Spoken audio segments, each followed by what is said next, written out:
Hello viewers, আমাদের চ্যানেলের নতুন ভিডিওতে আপনাদের সবাইকে স্বাগতম।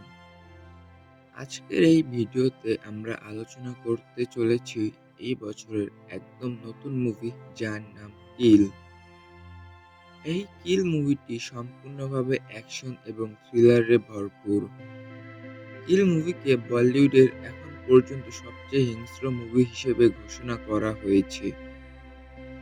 মুভি সমালোচকদের মতে এই মুভিতে যতটা রক্তপাত দেখানো হয়েছে তা আগে কখনো কোনো মুভিতে দেখানো হয়নি। যদি কোনো কারণে থিয়েটারে মুভিটি দেখতে না পারেন বা শুধুমাত্র মুভির কাহিনী জানতে চান, তাহলে এই ভিডিওটি শেষ পর্যন্ত অবশ্যই দেখুন।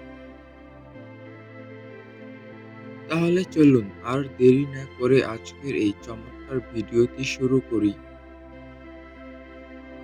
এই মুভিটি শুরু হয় হিমাচল প্রদেশের পালামপুর ক্যান্টনমেন্ট থেকে, যা একটি আর্মির ক্যান্টনমেন্ট।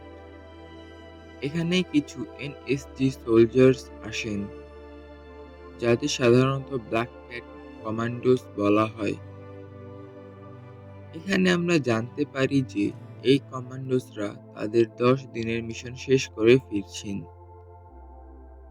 তাদের আসার পরই আমরা জানতে পারি মুভির মূল হিরো তাদের মধ্যে একজন, যার নাম অমৃত।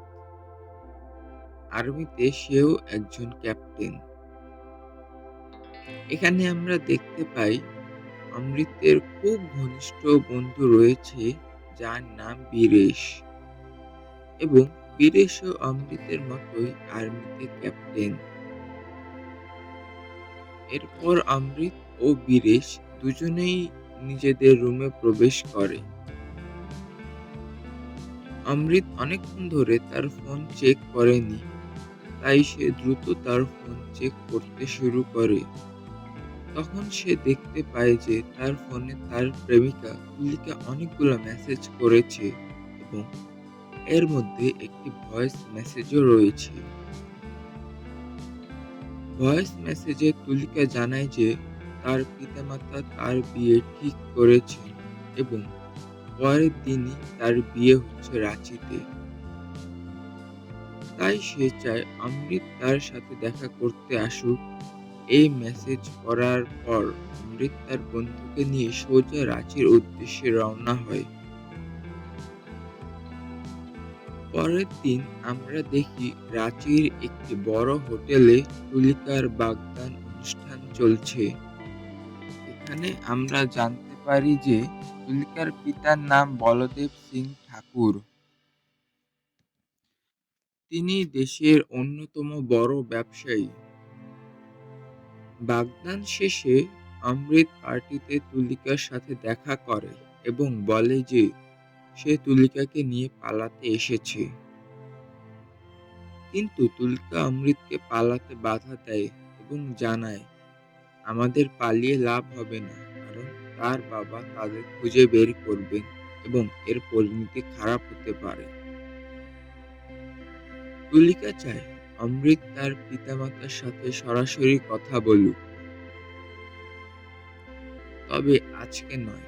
তুলিকা জানায় সে পরের দিন দিল্লি যাচ্ছে এবং সে চায় যে অমৃত তার সাথে ট্রেনে যাক, যাতে দিল্লি পৌঁছেই অমৃত তার পিতামাতার সাথে কথা বলে এবং তাদের বিয়েতে রাজি করাতে পারে। পরের দিন আমরা দেখি তুলিকা এবং তার পরিবার ট্রেনে উঠেছে। তার সাথে তার মা, বাবা এবং ছোট বোনও থাকে, যার নাম আনা। ট্রেনে অমৃত এবং তার বন্ধু বীরেশও ওঠে। এরপর অমৃত তুলিকার সাথে দেখা করে এবং তুলিকাকে বিয়ের আংটি পরিয়ে দেয় এবং জানায় আসল বাগদান তাদেরই হয়েছে। এরপর তারা খুশিতে ট্রেনে তাদের যাত্রা শুরু করে। কিন্তু তারপরেই আমরা মুভির মূল ভিলেনকে দেখি, যে আর কেউ নয়, রাঘব জুয়াল, যিনি একজন সাইকো চরিত্রে অভিনয় করেছেন এবং তার নাম হলো বানি। এখানে জানা যায় বানি এবং তার পুরো পরিবার ডাকাতির সঙ্গে জড়িত এবং তাদের পরিকল্পনা হলো তুলিকা যে ট্রেনে যাচ্ছেন সেই ট্রেনের প্রথম ৪টি বগিতে ডাকাতি করা এবং তারপর পরবর্তী স্টেশনে নেমে পালিয়ে যাওয়া। তাদের পরিকল্পনা অনুযায়ী তারা ট্রেনে ওঠে এবং সঠিক সময়ে ডাকাতি শুরু করে। বানি এবং তার দল সব যাত্রীর মূল্যবান জিনিসপত্র কেড়ে নেয়। একসময় বানি তুলিকার কামরায় যায় এবং তার সাথে অভদ্র আচরণ করতে শুরু করে, যা দেখে তুলিকার বাবা বলদেব ঠাকুর প্রতিবাদ করে।